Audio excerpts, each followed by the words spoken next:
السلام علیکم ورحمۃ اللہ وبرکاتہ نحمده ونصلی علی رسوله الکریم اما بعد باب اقتضاء الذهب من الورق والورق من الذهب سنن ابن ماجہ ابواب التجارات لیکچر نمبر 51 چاندی کے بدلے میں سونا اور سونے کے بدلے میں چاندی وصول کرنا۔ حدثنا اسحاق بن ابراہیم بن حبیب وسفیان بن وکیع ومحمد بن عبید بن ثعلبة الحمانی قالوا حدثنا عمر بن عبید الطنافسی حدثنا عطاء بن السائب او سماک ولا اعلمه الا سماک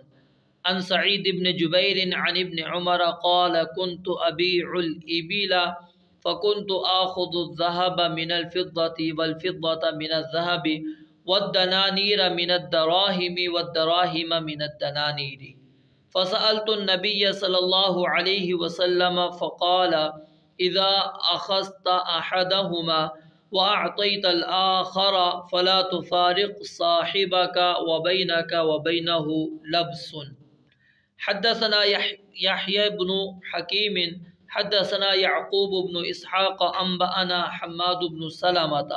عن سماك بن حرب عن سعيد بن جبير عن ابن عمر عن النبي صلی اللہ علیہ وسلم نحوه۔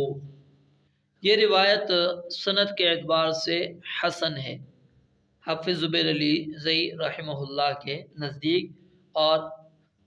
شیخ البانی رحمہ اللہ ان کے نزدیک ضعیف ہے، جیسا کہ آپ اسکرین کے اوپر دیکھ رہے ہیں۔ عبداللہ ابن عمر رضی اللہ تعالیٰ عنہ سے روایت ہے، انہوں نے فرمایا میں اونٹ بیچا کرتا تھا، میں چاندی کے بدلے میں سونا، سونے کے بدلے میں چاندی، درہموں کے بدلے میں دینار اور دیناروں کے بدلے میں درہم لے لیا کرتا تھا۔ پھر میں نے آپ صلی اللہ علیہ وسلم سے دریافت کیا تو نبی علیہ السلام نے فرمایا جب ایک چیز